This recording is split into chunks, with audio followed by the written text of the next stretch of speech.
Hey everybody, Tim here with today's review of Doctor Who, story number 24, The Celestial Toymaker. Probably one of my favorite storylines, guaranteed my favorite storyline for the first Doctor, definitely probably in my top 10 of Doctor Who.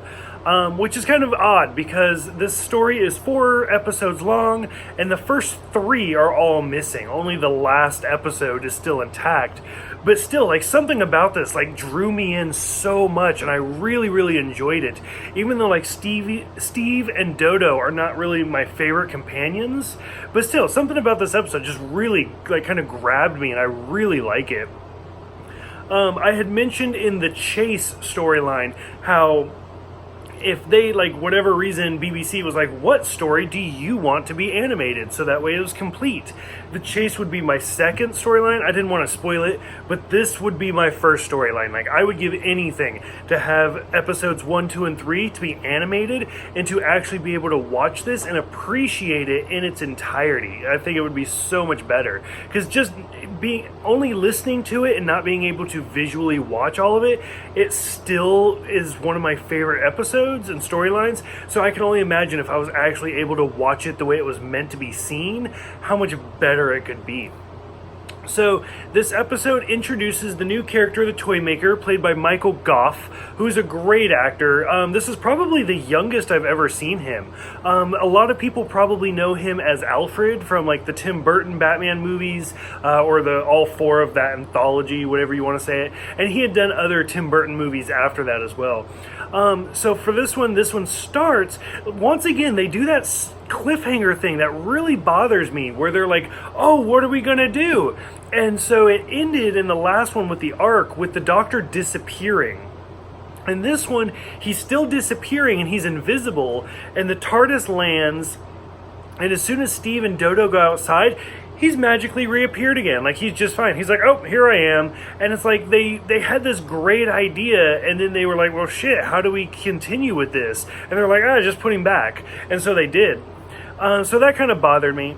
So the Doctor immediately knows that the Toymaker is the one that brought him here. And the Doctor knows him. He's like, I haven't seen you in, like, so long. Which, again, it bothers me because maybe it's because this is my favorite storyline, but we never see the Toymaker again. And I always wanted to. Like, even today, like, with the new season about to come out and stuff like that, we talk about the meddling monk quite a bit because we do see him twice, and because he is the same species as the Doctor. But in some of the, I know there's, like, some novels about the Toymaker and some comics, and I think some Big Finish audio about the Toymaker. I've never really gotten into any of those. But I know there are a lot of theories that the Toymaker is also from Gallifrey. I would give anything to have some more episodes and have a return of the Toymaker. You could even bring in the monk. Just have the Toymaker and the monk team up. I don't even care. But bring in some of these old characters. I'd be so happy. So from the very beginning, like, Steve is, like, staring at the TV, and he starts seeing some images of his past, and the Toymaker even says, like, oh, he didn't like my memory screen, and I was like, that's kind of a great little shout out. You gotta remember, this was like 1967 or something. And anyways, so the Toymaker steals the TARDIS, and he basically makes it invisible, and he also kidnaps the Doctor, and he ends up making the Doctor invisible and getting rid of his voice, so that way he doesn't, like, help Steve and Dodo.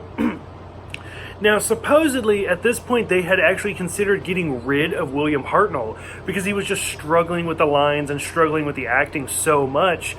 But they ended up at the last minute, like, being like, no, let's go ahead and keep him, even though he only lasts, like, 4 more storylines after this. But that's why the Doctor's not in episodes 2 and 3 at all. He's only in the first one a little bit, and he's at the episode 4. He's in it towards the end a little bit because they were going to get rid of him. They were like, well, can we do a Doctor Who series but with just the companions? No, that's stupid. Like, why would you even think about that?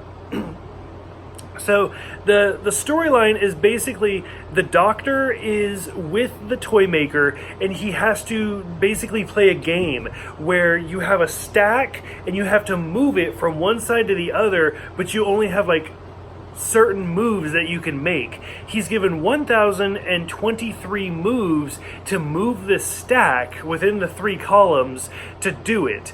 Whereas Steve and Dodo basically have to go through all of these challenges, and we basically watch them a lot more. Like, first they meet some clowns where you have to, like, one person like can only beep and has to guide the other through this maze. They realize the clowns are cheating, so they make the clowns go again.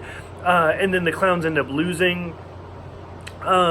There's also a bunch of riddles that I was super excited for, and the riddles ended up not really being anything, so I was a little disappointed. They meet the King and Queen of Hearts, which the Hearts end up being victims of the Toymaker as well, like from past adventures. And basically, this is a game of like almost musical chairs, where I think there were 7 chairs, and only one of them is like the correct chair. And so Steve and Dodo keep throwing dolls in the chairs, and like one gets electrocuted to death, and I think the King and Queen were folded upon each other. And Dodo ends up sitting in a chair, and she almost starts to freeze to death, but Steve is able to pull her out. So all sorts of stuff. They do end up finding the correct chair and moving on to the next stage, where they meet Sergeant Rugg and Miss Wiggins in their kitchen.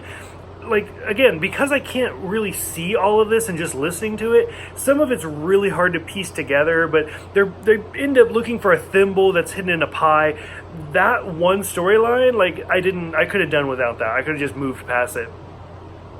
They come across some dancing ballerinas, and finally we get to the last story, where they meet Cyril the schoolboy, which I was so happy because this is the only story that's really intact.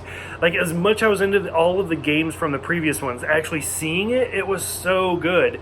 Where they basically have to play hopscotch, where they like throw some dice out and they move, and I mean, Cyril keeps trying to cheat them over and over again. Because like, oh, you have to go back, and oh, at one point he fakes that his leg is bleeding, and Dodo goes to check on him because she moves away from her triangle. She has to restart from the beginning, and she's like, this isn't even blood, this is red dye. And he's like, oh, you left your triangle, go back to the beginning. So he rolls the final dice, and he's super excited to get to the TARDIS because that means he wins, and he jumps to one of the squares and slides off and dies. And so Steve goes to look at it, and he's like, oh, there's powder all over it. And Cyril had actually spread out this powder to make one of them fall off, but forgot about it. And so Steve and Dodo end up winning.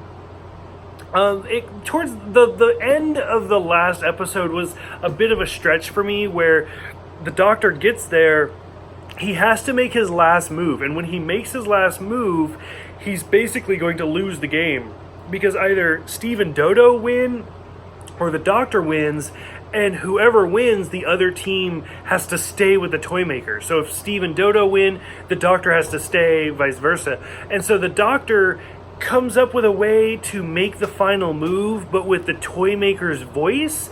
So it's like the Toymaker loses the game, and at the last second, the Doctor materializes or dematerializes the TARDIS, so they're able to escape. Like I said, overall, once we start getting to the end, I'm like, what's even happening? I don't even know anymore, because you get so involved in these games that you start to kind of lose track. But overall, I would say this is a great storyline. I really enjoyed it. I had a lot of fun listening to it and watching the parts that I could, and I think it's great. I really hope the BBC that animates this storyline at some point, because I really look forward to appreciating it the way that it really should. And this is not the last time that we see Michael Gough in Doctor Who. We'll see him again later on, but not as the Toymaker. So for those who have seen this one, what did you guys think about it? Go ahead, let me know in the comments. Thank you guys for subscribing. You guys are all great, and I will see you guys next time for the Gunfighters.